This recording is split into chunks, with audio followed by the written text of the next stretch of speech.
नमस्कार मित्रों, भगवत गीता का सार परमहंस योगानंद द्वारा कृत व्याख्या। सर्वप्रथम आप सर्व को मेरी एक रिक्वेस्ट है कि अब तक जिन्होंने चैनल को सब्सक्राइब नहीं किया हो वो सभी चैनल को सब्सक्राइब जरूर करें और वीडियो को लाइक और ज़्यादा से ज़्यादा लोगों को शेयर जरूर करें। धन्यवाद। नमस्ते। गीता अध्याय 3 युद्ध क्यों करो। श्लोक 1। अर्जुन ने कहा, हे जनार्दन, हे कृष्ण, मोक्ष देने वाले, हे दिव्य, यदि ऐसा लगता है आप ज्ञान को कर्म से श्रेष्ठ समझते हैं तो हे केशव, आप मुझे इस भयंकर कर्म में क्यों लगा रहे हैं। यह स्पष्ट रूप से परस्पर विरोधी वाक्य मुझे संभ्रमित कर रहे हैं। कृपया मुझे स्पष्ट रूप से बताइए, कौन सा मार्ग परम श्रेय की प्राप्ति में मेरा सहायक होगा। अर्जुन साधु अर्थात प्रत्येक व्यक्ति की ओर से बात कर रहे हैं और शैतान की वकील की भूमिका निभा रहे हैं। कृष्ण को गुरु और मोक्ष देने वाले और दिव्य आदि संबंधों से संबोधित करते हुए वे कहते हैं, हे जनार्दन, आपके द्वारा दिए गए दो कर्तव्यों के बीच में मैं फंस गया हूँ। एक और आप कहते हैं कि परमात्मा की शांति में स्वयं को लीन कर दो और दूसरी ओर आप कहते हैं कि अपनी भलाई और दूसरों के लाभ के लिए मैं अपने स्वाभाविक शत्रुओं, अपनी दुष्ट प्रवृत्तियों के साथ लड़ूं। जिस प्रकार उस परम आत्मा के साथ आप जुड़े हैं, उसी प्रकार उसमें शांति पूर्वक और आनंद पूर्वक मैं विश्राम क्यों नहीं ले सकता। दुर्भाग्य से जो अहम के लिए स्वाभाविक है वह स्व या आत्मा के लिए बिल्कुल स्वाभाविक नहीं है। आध्यात्मिक प्रगति भौतिक सफलता के लिए आवश्यक तनावपूर्ण तीव्र प्रयत्न के द्वारा नहीं होती, बल्कि ऊर्ध्वगामी विश्राम की प्रतिक्रिया से होती है। आध्यात्मिक प्रगति की तुलना ऊपर उड़ने वाले गैस हीलियम गैस के गुब्बारे से की जा सकती है। उसका ऊपर जाना स्वाभाविक है। उसे रस्सियों या भारी बोझ के द्वारा ही रोका जा सकता है। भक्ति और दिव्य की अभिप्सा चेतना को उसके उद्गम ईश्वर की खोज की ओर उठाती है। सांसारिक इच्छाएं और अपनी शक्ति को बाहर की ओर प्रवाहित करने की आदत वे रस्सियों द्वारा बोझ है जो आत्मा को प्रेरणा की ऊंचाई पर नहीं जाने देती। आध्यात्मिक मार्ग पर किए जाने वाले प्रयत्नों की तुलना रस्सियों को काटने और नीचे लटकती टोकरी में रखे भार को निकाल फेंकने से की जा सकती है। यह कितने विरोधपूर्ण लगता है कि प्रयत्नहीनता की स्थिति को प्राप्त करने के लिए प्रयत्न की भी आवश्यकता है। वास्तव में दिव्य अवस्था केवल गंभीर लगने द्वारा प्राप्त की जा सकती है, जो एक प्रकार का प्रयत्न ही है। दिलचस्प बात यह है कि इस प्रयत्न में मेरुदंड में शक्ति के ऊर्ध्वगामी प्रवाह में विश्राम समाविष्ट है, जो स्वाभाविक प्रफुल्लता के साथ मस्तिष्क की ओर जाता है। और अगर सांसारिक संस्कार न हो तो यह व्यक्ति को सदा गहरे ध्यान में ले जाता है, क्योंकि सांसारिक उपलब्धियों के लिए प्रायः तनावपूर्ण प्रयत्न की आवश्यकता पड़ती है। अतः अधिकतर लोग जब ध्यान का अभ्यास प्रारंभ करते हैं, तब वे आंतरिक शांति प्राप्त करने के लिए भी बहुत अधिक प्रयत्न करते हैं। वास्तव में उचित ध्यान की कुंजी शारीरिक, मानसिक और भावनात्मक विश्राम है। शक्ति को मेरुदंड में ऊपर की ओर एक भिन्न प्रकार की आकर्षण शक्ति की प्रक्रिया से खींचा जाता है। आत्मा द्वारा ऊपर की ओर खिंचाव, जिसे व्यक्ति पहले अपने हृदय में और उसके बाद आध्यात्मिक नेत्र के स्थान, दोनों भौहों के बीच कुटस्थ में अनुभव करता है, यह दिव्य प्रेम का खिंचाव है। इस ऊपर की ओर खिंचाव के लिए साधक को केवल प्रारंभ में प्रयत्न की आवश्यकता पड़ती है, ताकि वह शक्ति को नीचे की ओर के खिंचाव और भौतिक इच्छाओं के बोझ से मुक्त कर सके। इस तरह कुरुक्षेत्र का युद्ध प्रतीक है अपनी दुष्ट प्रवृत्तियों से व्यक्ति के युद्ध करने और उन्हें जीतने का। वास्तव में जो युद्ध लड़ना है, वह है मेरुदंड में उस शक्ति को ऊपर की ओर मोड़ना, जो अभी तक नीचे की ओर ले जाने वाली प्रवृत्तियों को बल दे रही थी। शक्ति का ऊर्ध्व प्रवाह संसारिक व्यक्ति को उन प्रवृत्तियों से मुक्त करता है जो शक्ति को नीचे की ओर खींचती है। आध्यात्मिक दृष्टि से व्यक्ति जो भी प्रयत्न करता है, वह प्रयत्न रहितता की दिशा में होना चाहिए। योगानंद के शब्दों में, जब प्रयत्न विश्राम में परिणत हो जाते हैं, कभी कभी किसी विशेष आदत या आकर्षण को मन से पूर्ण रूप से निकाल फेंकने के लिए कड़ा प्रयत्न करना पड़ता है। यह सत्य घटना है। एक व्यक्ति अपनी शराब पीने की लत को हमेशा के लिए जीतना चाहता था। एक दिन जब उसने अपने आप को दोबारा अपनी उस दुष्ट आदत के वशीभूत होते महसूस किया, तो वह इतना क्रोधित हो गया कि अपनी विस्की और रम की सारी बोतलों को वह जिस कैबिनेट में रखता था, वहां से निकालकर उसने घर के दरवाजे से बाहर जमीन पर फेंक दिया। सारी बोतलें टूट गई और उनके टूटने के साथ ही उसकी चेतना से हमेशा के लिए पीने के प्रति हर प्रकार की प्रवृत्ति भी गायब हो गई। शीशे की बोतलों का टूटना उसके आंतरिक और दृढ़ भावनात्मक त्याग की केवल बाह्य अभिव्यक्ति थी। प्रायः इस प्रकार के त्याग के साथ गहरी आंतरिक शांति आती है, पर इस व्यक्ति के संबंध में उसकी पुरानी और पक्की आदत को तोड़ने के लिए निश्चित रूप से भावनात्मक घृणा की पहले आवश्यकता थी। भारतीय शास्त्रों के अनुसार एक कांटे को निकालने के लिए एक और कांटे की जरूरत पड़ती है, पर बाद में दोनों को ही फेंक देना चाहिए।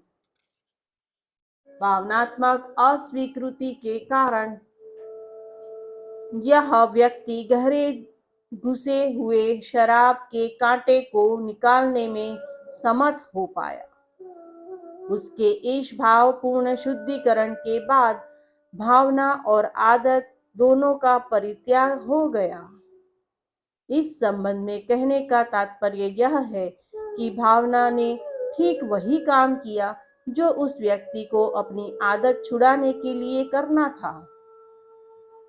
यद्यपि इस भावनात्मक कार्य के लिए शारीरिक और मानसिक दोनों प्रकार के प्रयत्नों की आवश्यकता थी, हम इसकी तुलना उड़ने वाले गुब्बारे की टोकरी में रखे उस बोझ को कर सकते हैं जिसको निकालने से गुब्बारा अपनी क्षमता के कारण ऊपर उड़ सकता है।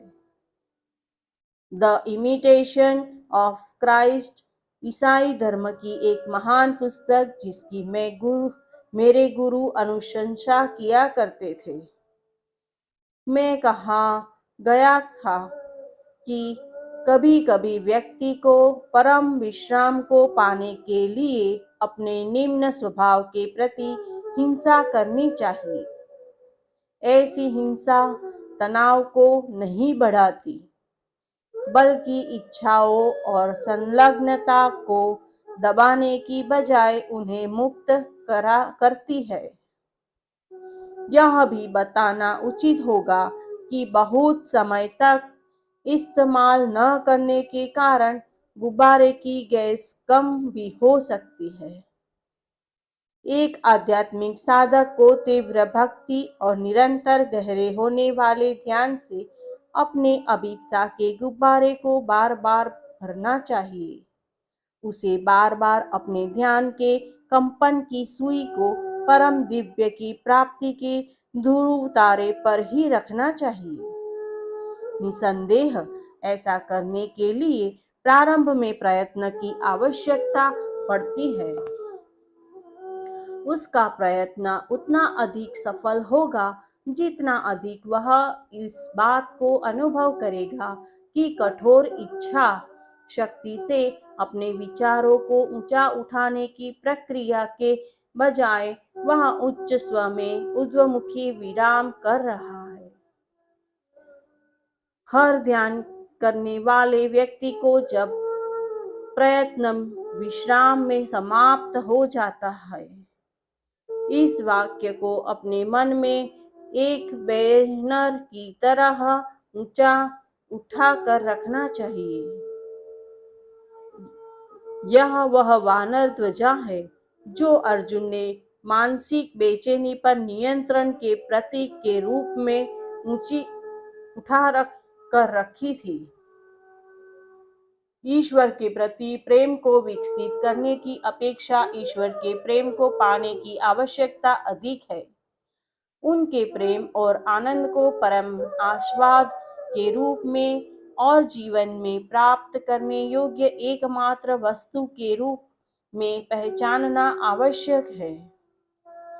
दिव्य आनंद ही समस्त संभव उपलब्धियों में सबसे अधिक संतोष देने वाला है और इसीलिए यह ही एकमात्र ऐसी वस्तु है जिसकी कामना करना उचित है। आत्मा में ईश्वर की पुकार का उत्तर ही भक्ति है। उच्च सत्यों को सीखा नहीं जाता, उन्हें स्व में केवल याद रखा जाता है। प्राचीन काल के संत पतंजलि ने भी कहा है, दिव्य बोध की प्राप्ति स्मृति की प्रक्रिया से होती है। जब ईश्वर की अनुभूति होती है तब आत्मा पहचान जाती है कि चेतना के चेतन स्तरों से अधिक गहरे स्तरों में अपनी इस शाश्वत वास्तविकता को वह पहले से ही जानती थी। आध्यात्मिक मार्ग स्पष्ट विरोधों से भरा हुआ है। परमहंस योगानंद ने एक गुरु की कहानी सुनाई। गुरु ने अपने शिष्य को कहा, तुम्हें खाना खाना चाहिए और तुम्हें खाना नहीं खाना चाहिए। शिष्य की यह प्रतिक्रिया स्वाभाविक थी। गुरुदेव, आपने जो कहा वह मुझे परस्पर विरोधी लगता है।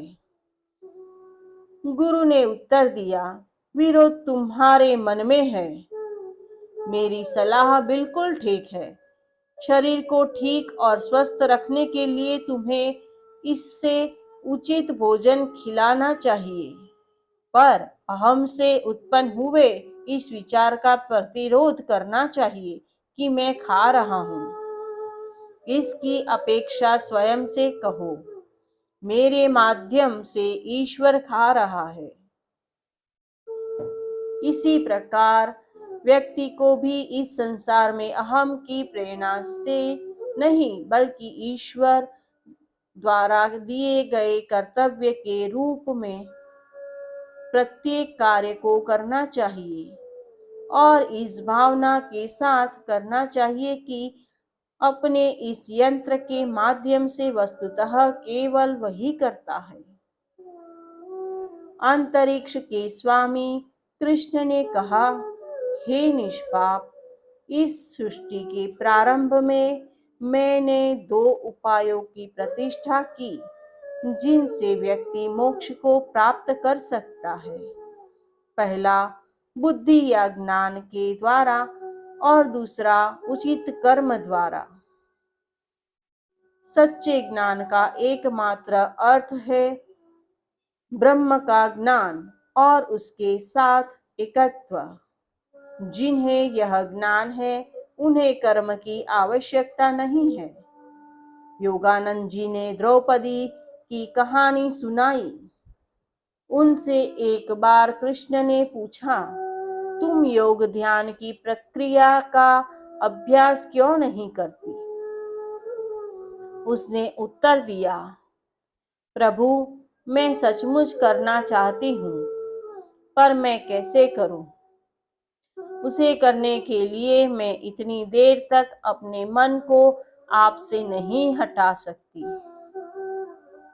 योगानंद जी ने कहा, इसके ये शब्द सुनकर कृष्ण केवल मुस्कुरा दिए। ज्ञान द्वारा योग का मार्ग वस्तुतः ईश्वर के दर्शन से प्रारंभ होता है। एक संत के अनुसार मैं सोचता था, निर्विकल्प समाधि प्राप्त करने के बाद मेरा आध्यात्मिक कार्य समाप्त हो जाएगा। इसके बजाय मैंने पाया कि निर्विकल्प के साथ तो यह शुरू हुआ है।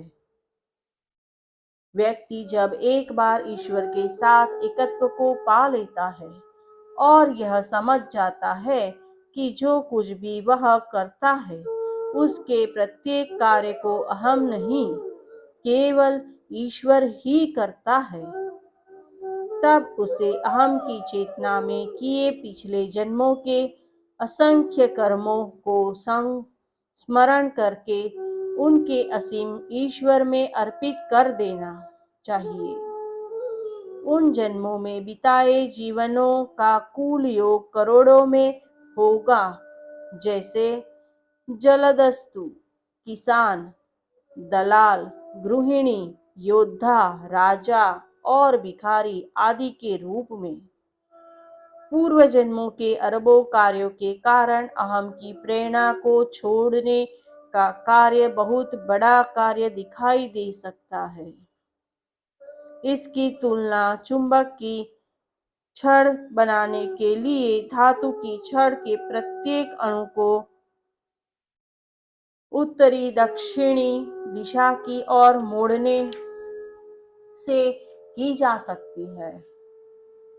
जैसा कि हमने पिछले पुष्टों में देखा, उस उदाहरण को ध्यान में रखते हुए और आध्यात्मिक रहस्यों को खोजने के लिए मेरुदंड को चुंबक शक्ति युक्त बनाने से इसे जोड़ते हुए प्रत्येक अणु को एक एक कर उत्तरी और दक्षिणी दिशा में मोड़ने या पूर्व जन्मों में किए गए समस्त कर्मों को एक एक कर असीम ईश्वर में मुक्त करने की बजाय इसे आंतरिक रूप में मुक्त करने की प्रक्रिया के लिए दो तत्व निश्चित रूप से अधिक महत्वपूर्ण है। परमहंस योगानंद के अनुसार गहरा ध्यान करने वाला योगी एक ध्यान में ही एक पूरे जीवन में किए मोह के कर्मों को मुक्त कर सकता है। योगी उस जन्म के संपूर्ण परिदृश्य परमाणु परम चेतना के प्रकाश को फेरता है और ईश्वर को उन सब कर्मों अकर्मों के कर्ता के रूप में देखता है। इस प्रकार योगी को हर कर्म पर दृष्टि नहीं डालनी पड़ती। इसकी अपेक्षा वह उस संपूर्ण जीवन पर विस्तारित शक्ति को देखता है। वास्तव में ईश्वर ही करता है, तब भी वही करता है जब वह खलनायकों की भूमिका निभाता है। स्वयं शैतान की कुल मिलाकर पूरी कहानी में ईश्वर का यंत्र है। मेरे गुरु कहते थे कि एक नाटक में एक खलनायक की आवश्यकता होती है ताकि हम नायक को प्यार करें, और व्यक्ति को अपने अनेक पूर्व जन्मों में खलनायक की भी आवश्यकता थी ताकि वह उस बिंदु पर पहुंच सके जहां उसे यह सत्य समझ आ जाए कि दूसरों को नुकसान पहुंचाने से उसे कभी भी खुशी नहीं मिल सकती, और न ही उसे तब तक सच्चा संतोष मिलेगा जब तक वह अधिक व्यापक शांति और समरसता से अपना अहम अर्पित करना नहीं सीखता।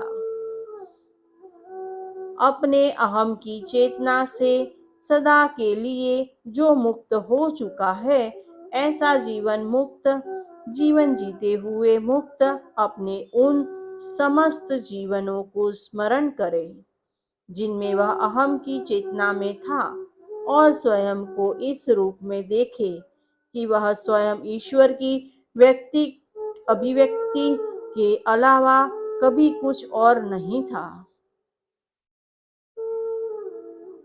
ज्ञान का यह मार्ग सर्वोच्च अवस्था कैवल्य मोक्ष या पूर्ण मुक्ति की ओर ले जाता है। एक बार मैंने अपने गुरु से पूछा, परम मुक्ति या मोक्ष से पहले व्यक्ति कितने समय जीवन मुक्त अवस्था में रहता है? उन्होंने उत्तर दिया, उस अवस्था में तुम समय के विषय में चिंता नहीं करते। वास्तव में चिंता करने के लिए तुम होते ही नहीं। अपने पूर्व कर्मों को नष्ट करने की आवश्यकता को तुम दूसरों की सहायता करने के लिए पुनः जन्म लेने के रूप में प्रयोग कर सकते हो, या तुम यह कर कि मैं मुक्त हूं और सदा के लिए ईश्वर में मुक्त हो जाते हो। अपनी पुस्तक परमहंस योगानंद के साथ वार्तालाप में मैंने इस विषय में लिखा है कि इस पर एक गुरु भाई ने गुरुजी से पूछा, अगर मैं स्वयं कहता हूं कि मैं मुक्त हूं पर मुक्त नहीं होता, क्या कहने से ही मुक्त हो जाऊंगा? गुरुजी ने उत्तर दिया, हाँ, हो जाओगे, पर सच यह है कि तुमने अपने प्रश्न का स्वयं ही उत्तर दे दिया। तुमने कहा मैं मुक्त नहीं होता। तब उन्होंने वह कहानी सुनाई जिसका जिक्र पहले भी किया जा चुका है। कहानी उस व्यक्ति के विषय में है जिसने एक राक्षस से पीछा छुड़ाने के लिए एक चूर्ण पर वैदिक मंत्र पढ़े और उस चूर्ण को राक्षस पर फेंका। राक्षस ने उसका उपहास करते हुए कहा कि तुम्हारे इस चूर्ण पर मंत्र पढ़ने से पहले ही मैं उसमें घुस गया था। योगानंद जी ने फिर समझाया कि जिस मन से तुम मुक्ति को स्वीकार करोगे, वही मन मोह के रोग से पहले से ही ग्रस्त है। इसीलिए तुम्हें पहले चेतना की उस उच्च अवस्था पर पहुंचना होगा। केवल तभी मुक्ति की तुम्हारी स्वीकारोक्ति प्रभावशाली होगी। उस अवस्था में वह मैं नहीं होता जो कहता है कि मैं मुक्त हूं, ऑटोबायोग्राफी ऑफ द योगी में जिन संतों का वर्णन किया गया है, उनमें से बहुत कम ने पूर्ण मुक्ति को प्राप्त किया था। मैंने ऐसे एक परम मुक्त योगी के साथ अनेक दिन बिताए थे। मेरे गुरु ने उनके विषय में ऐसा कहा, यद्यपि अपनी आत्मकथा में उन्होंने उनकी चर्चा नहीं की है। मैंने उस संत से पूछा, आपने इतना सब कुछ प्राप्त किया है, पर आपके इतने कम शिष्य क्यों हैं? ईश्वर इस शरीर के साथ जो करना चाहता है वह उसने किया है, उनका सहज उत्तर था। उस अवस्था में किसी भी चीज की, किसी प्रकार की चिंता के लिए कोई मैं ही नहीं होता। उद्देश्य की प्राप्ति हो चुकी होती है। बौद्धिक व्यक्ति ज्ञान के प्रति झुकाव को अपना स्वभाव समझ सकते हैं, पर वस्तुतः निम्न समाधि की अवस्था सभी कल्प में भी प्रवेश करने के लिए बुद्धि पर्याप्त नहीं है। जैसा कि मेरे गुरु ने अपनी पुस्तक ऑटोबायोग्राफी ऑफ द योगी के अंतरिक्षीय चेतना का अनुभव अध्याय में कहा है, यह अनुभव बौद्धिक इच्छा मात्र या मन के खुलेपन के माध्यम से नहीं दिया जा सकता। केवल योग के अभ्यास के द्वारा होने वाला उचित विकास और भक्ति सर्वव्यापक के मुक्त करने वाले झटके को सहने के लिए मन को तैयार कर सकती है। योगानंद जी की समाधि शीर्षक रहस्यात्मक कविता, जो इस पुस्तक में अर्जुन के दिव्य दर्शन की चर्चा में आगे पूरी दी गई है, बाद के प्रकाशित समाधि के संस्करणों में उस कविता की कई महत्वपूर्ण पंक्तियां किसी अस्पष्ट संपादकीय सुधार के कारण नहीं दी गई। उनकी उन्हीं अप्रकाशित पंक्तियों में से निम्न पंक्तियां है। यह गुरु द्वारा दिए गए लंबे गहरे पिपासु ध्यान से यह स्वर्गिक समाधि प्राप्त होती है।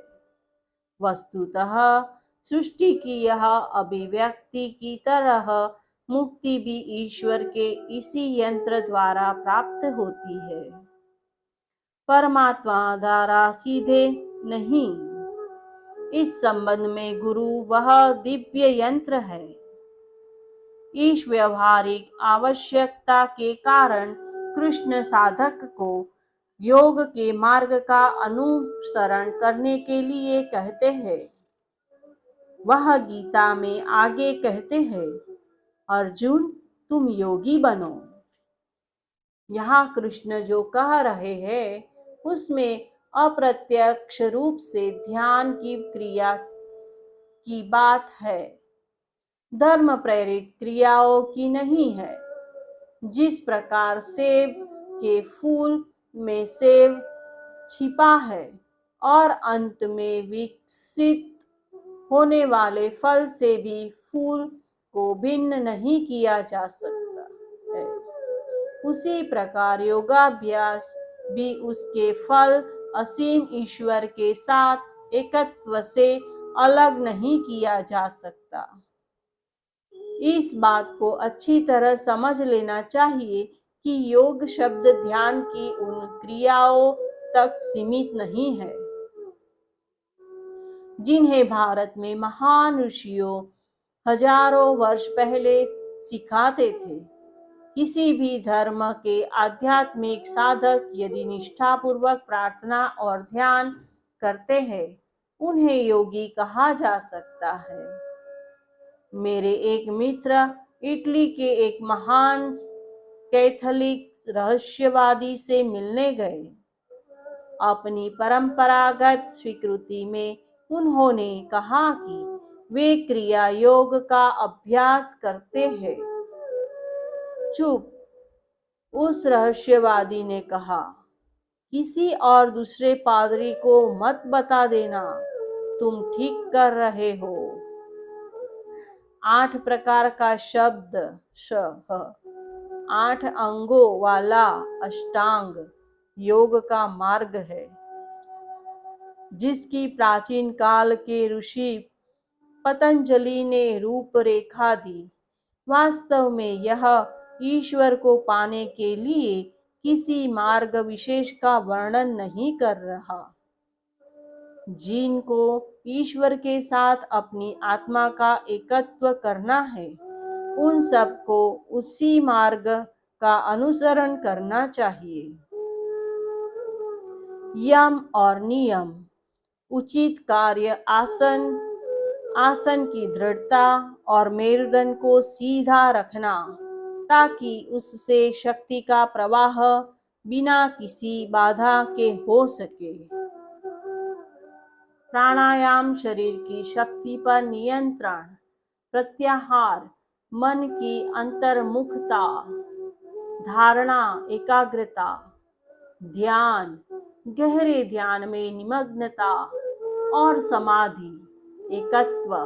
समाधि, जैसा कि हमने पहले देखा, अनुबंधित या सीमित और असीमित दोनों प्रकार की होती है। सविकल्प में पहले सीमित, क्योंकि अहम की चेतना का सूक्ष्म बंधन जिसे पूर्ण रूप से काटना है वह अभी भी बाकी है, और निर्विकल्प जो किसी भी प्रकार की सीमा से बंधी नहीं है। जिसने निर्विकल्प समाधि को प्राप्त कर लिया है वह उच्चतम अवस्था तक पहुंच गया है। उसे केवल स्वयं को अहम के साथ अपनी पहचान की पुराने जन्मों की स्मृतियों से छुटकारा पाना है। अन्यथा वह ईसा मसीह, कृष्ण या बुद्ध के समान है। ईश्वर के साथ एकत्व से और ऊंचा उठना असंभव है।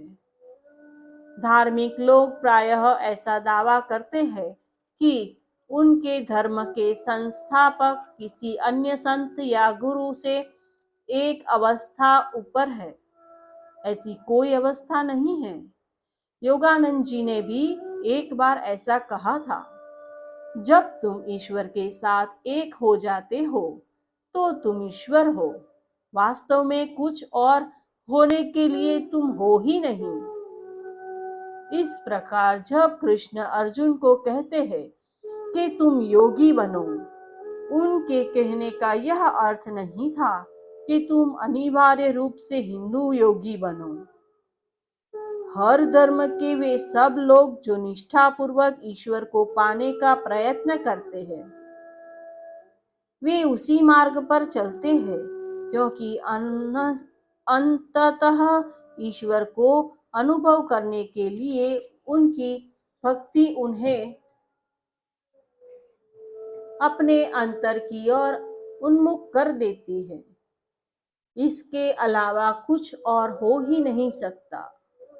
शास्त्रीय रूप से सिखाए जाने वाले योग के मार्ग और विशेष रूप से क्रिया योग के मार्ग का लाभ यह है कि इसकी वैज्ञानिक विधियों से जो उपलब्धि अधिक सीधे या प्रत्यक्ष रूप से होती है, वही उपलब्धि तीव्रतम भक्ति से उपरोक्ष रूप से हो पाती है। एक बार योगानंद जी एक निष्ठावान भक्ति योगी भक्ति के मार्ग के साधक को मिले। उसकी निष्ठा को देख उन्होंने उसे क्रिया योग के मार्ग में दीक्षित होने का आग्रह किया। उस व्यक्ति ने आपत्ति करते हुए कहा कि वह 20 साल से निष्ठापूर्वक भक्ति मार्ग का अनुसरण कर रहा है और उस मार्ग के प्रति एकनिष्ठ भी है, पर उसने यह भी स्वीकार किया कि मुझे अभी तक ईश्वर का अनुभव नहीं हुआ है। योगानंद जी ने उससे समझाया, तुम 20 वर्षों से एक कमरे में हो और दीवारों, छत और फर्श से बाहर निकलने की कोशिश कर रहे हो। पर किसी ने तुम्हें नहीं बताया कि उसका दरवाजा कहाँ है। क्रियायोग तुम्हारे मेरुदंड के द्वार पर ले जाएगा। मैं तुम्हारी निष्ठा को बदलने की कोशिश नहीं कर रहा। मैं तो सिर्फ यह कह रहा हूं कि यह द्वार है, इसे खोलो और यहां से दिव्य प्राप्ति की खुली हवा में जाओ। अंत में उसने मेरी सलाह को मान लिया और बहुत कम समय में उसने ईश्वर के उस अनुभव को प्राप्त कर लिया जिसके लिए 1 वर्ष से प्रयत्न कर रहा था। इस तथ्य को समझ लेना चाहिए कि भगवद गीता के प्रत्येक व्यक्ति के लिए है, केवल उनके लिए नहीं है जो गहरा ध्यान कर सकते हैं। यह वास्तव में बहुत अधिक सांसारिक लोगों के लिए भी है। यह प्रत्येक व्यक्ति को खुशी पाने की राह दिखाती है, उसके बाद हर्ष और पूर्ण आनंद की उस राह को दिखाती है जिसे हर व्यक्ति खोज रहा है।